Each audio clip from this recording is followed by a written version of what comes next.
Hey guys, welcome into another episode of 410 Sports Talk. Really excited for this episode and the next couple of videos will be really fun.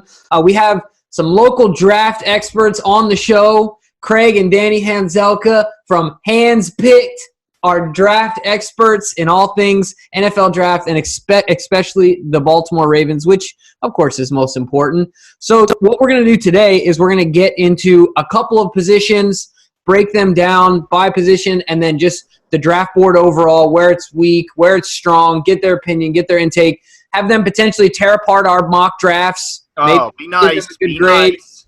Nice. I don't know, guys. That's right. If you want to come back on, you got to be nice. Okay, all right. No, we want the good stuff from you guys. But where we're going to start today is with wide receivers. So why don't we go ahead and get started? This is how I'm going to start this conversation. Glenn and I both mocked the same guy. 5 picks apart? Isn't that right, Glenn? Yeah, you took him at 60 or 55. I took him at 60. Yep. So we both mocked Michael Pittman out of USC.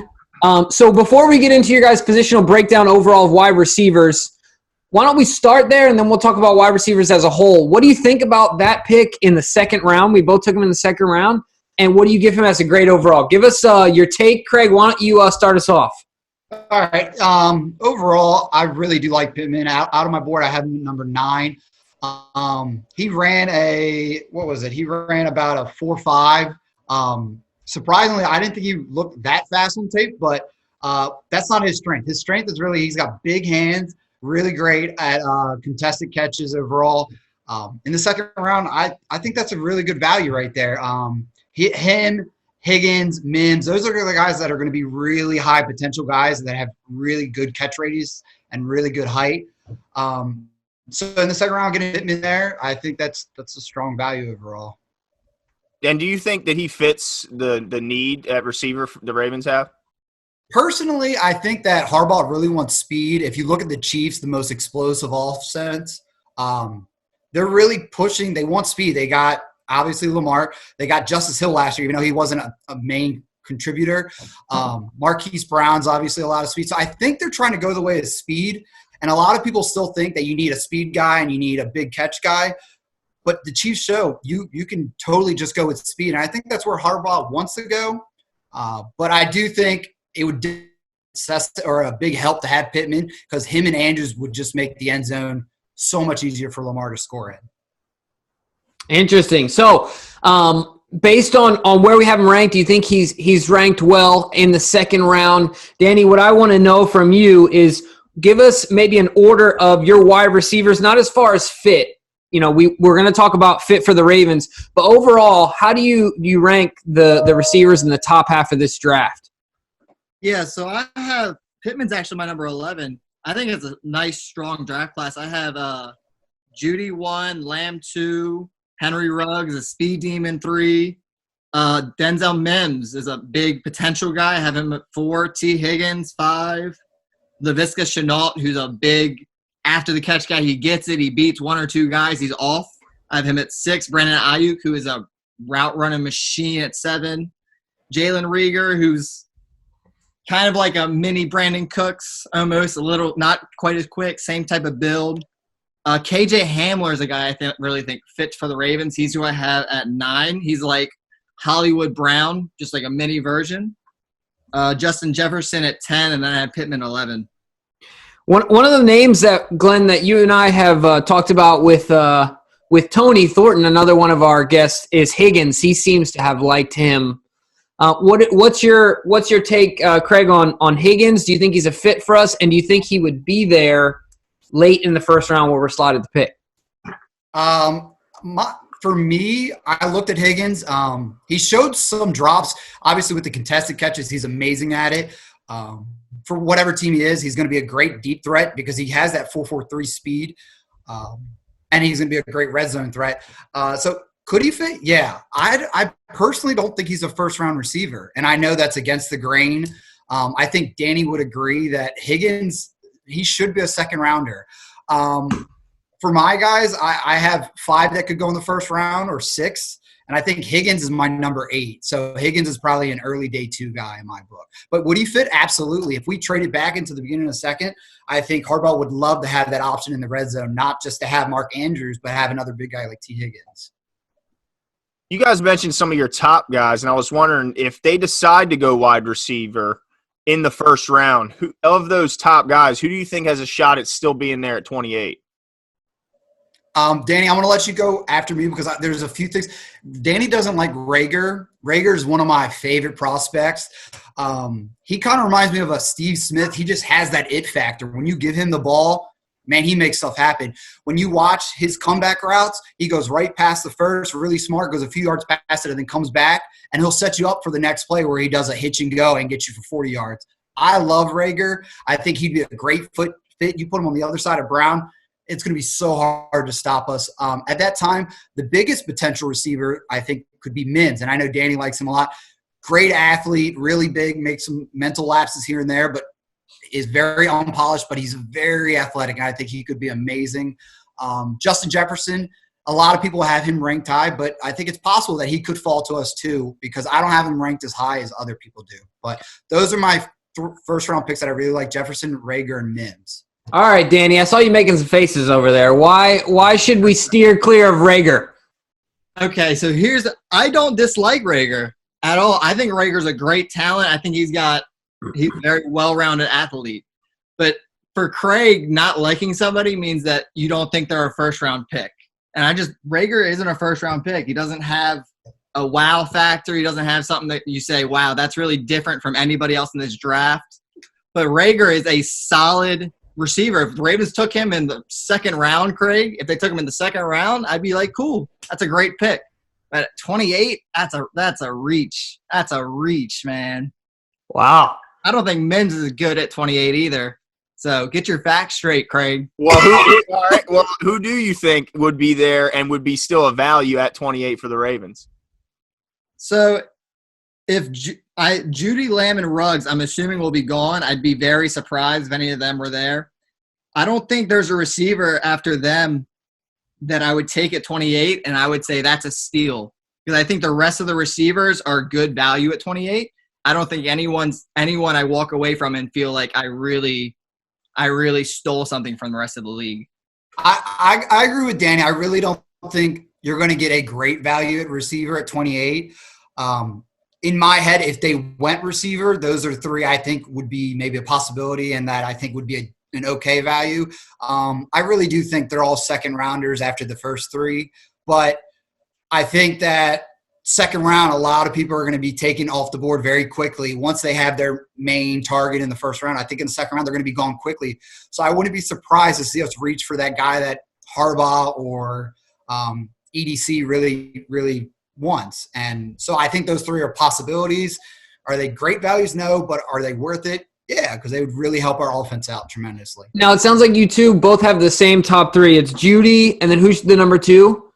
CD Lamb. CeeDee Lamb and then Ruggs. Is that correct? Not for me. I have CD first, and then I have Judy, and then I have Ruggs. So of those three though, who do you see has the highest potential of dropping in the draft? That we start seeing this run, and you're like, oh shoot, we're at pick number 12. He's still on the board. We're at 15. He's still on the board, and you're starting to see this drop. Danny, you want to go on this one first?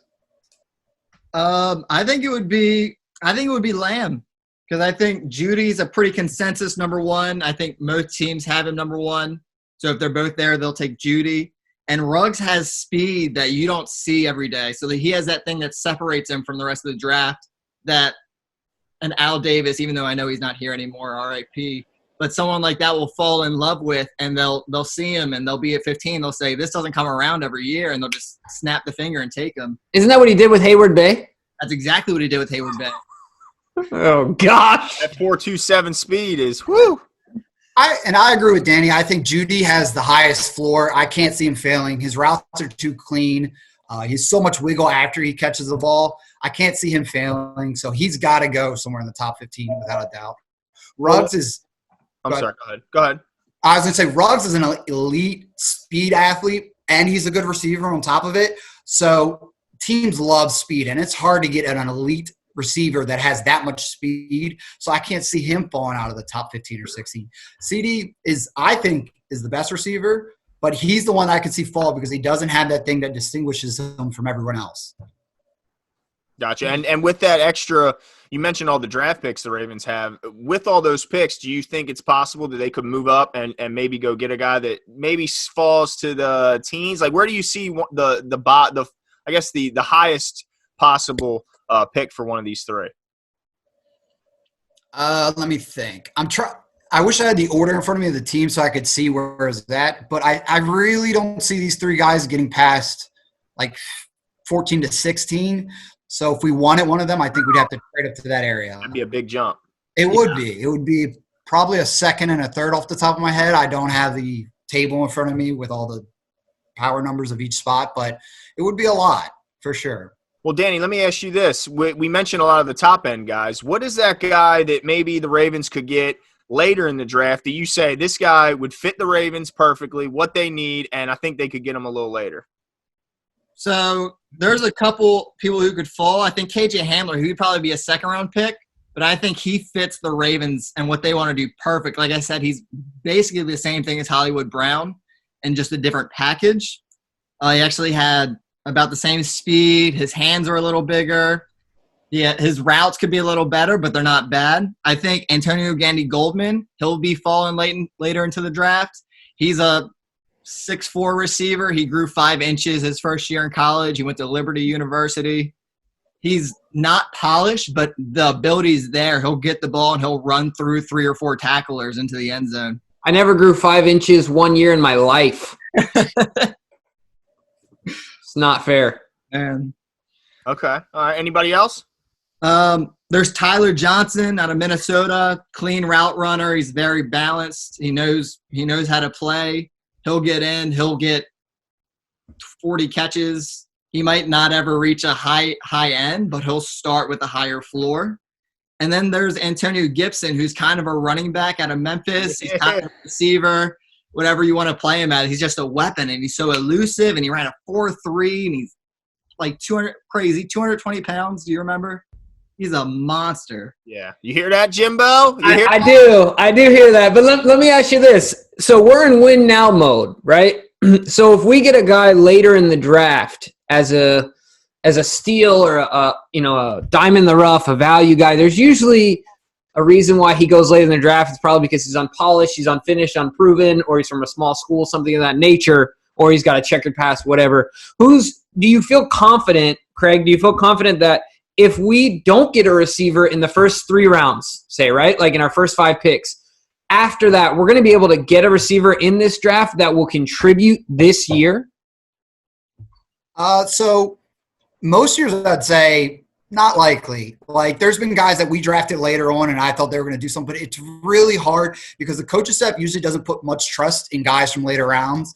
For me this year, I think it's really hard to tell who's going to fall and who's not. I told a few people this, that since we had combine, so everyone talked and stuff like that. But after that, it's usually pro days and media gets to talk to all the scouts, and they usually have a lot of talking back and forth. So all the people in the media are usually better at knowing when people are going to fall in the draft. But this year, because of the virus, people are really all over the board. Like I may think someone's a third and someone has them going undrafted, and it's because there's just not as much talking back and forth. Also with this class, I think the wide receiver class is really, really, really thick. I think Tyler Johnson could have been a day 2 guy in a lot of other drafts, but this year he'll probably be a day 3 guy. As far as people that could fall and still make impacts, I totally think Tyler Johnson, Quintez Cephas, who has a lot of wiggle in his game. He just needs to polish some stuff.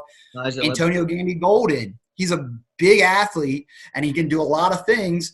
Once again, he just needs the polish. He doesn't have his route running, and he doesn't have great top speed, but he could definitely make an impact on the team if they put him in the right spot. Antonio Gibson, I know Glenn picked him, and I think that's a great pick because he could be a later round guy that just changes the team's dynamic around by just using his speed. Well, those are some interesting ones. I hope that, if we go through the first 3 rounds and we don't pick a receiver, I'm going to be a little nervous because we are in that win now mode.